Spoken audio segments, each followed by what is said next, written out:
Another motivational theory has to do with teacher expectations, particularly self-fulfilling prophecies. So students will live up to or down to your expectations for students.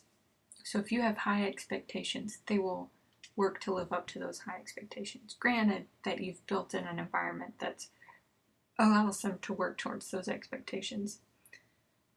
So a self-fulfilling prophecy is the idea that you have an expectation or you make a judgment about someone, and then either consciously or unconsciously you create the situation that would allow that person to meet those expectations. So a self-fulfilling prophecy can be positive. You can look at someone or have an expectation that they'll be a good student, that they'll learn, and you're going to help them either consciously or unconsciously become a good student and learn to a high level. Or you could make a negative self-fulfilling prophecy. Oh, this kid, I know this type of kid, he's never going to do anything in my class, he's not going to work hard.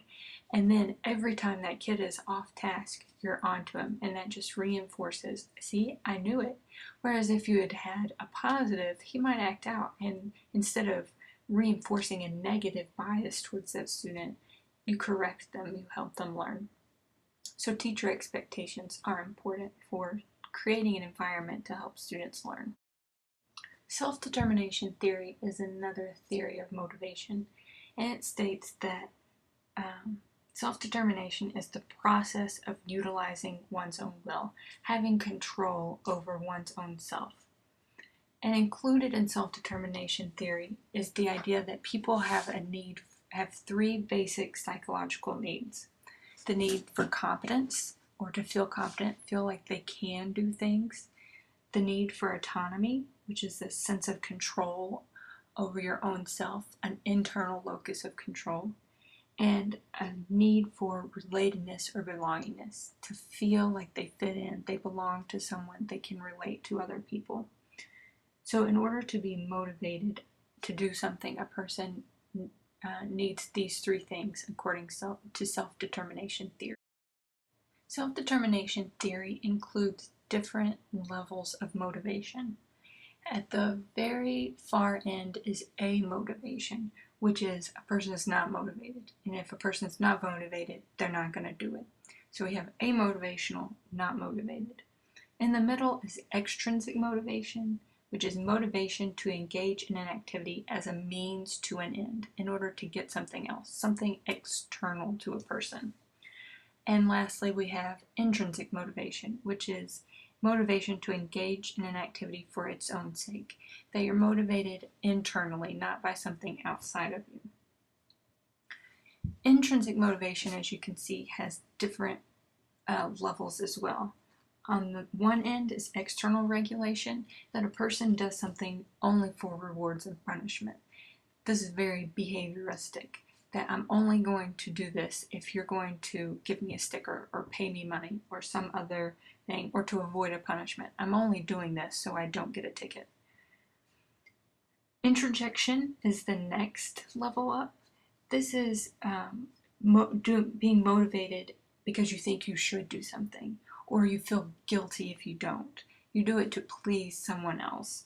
So I may work on homework because I feel like I should do it, or I feel guilty for not going out with my friends, even though I really don't want to, but I do it so I don't feel guilty. Next level is identification. This is if you engage in a task because it's personally important to you. It has utility value. It helps you meet your needs. So I might do my homework because I see the utility value, because I want to do well on my quiz or I want to do well in the course. I don't necessarily want to do my homework, but it has some utility value. And then integration is the final level in extrinsic motivation. And this is you engage in a task because it's important to your sense of self. You identify as a good student, and a good student does their homework. So in order to fulfill your sense of self as a good student, you engage in homework, even though you may not just love to do homework. You're not going home and reading a textbook for fun, but it's important to your sense of self. Intrinsic motivation is really what we're working towards. That's what we want our students to have. It's more enjoyable, and intrinsic motivation is related to more positive learning. People with intrinsic motivation are going to seek out those tasks and engage in activities that enhance their learning because they really do enjoy it. Some ways to encourage intrinsic motivation in your students is to provide challenge, or working within that zone of proximal development, as Vygotsky would say.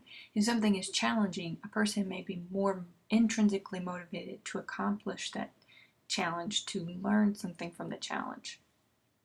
To answer the question, curiosity is another way.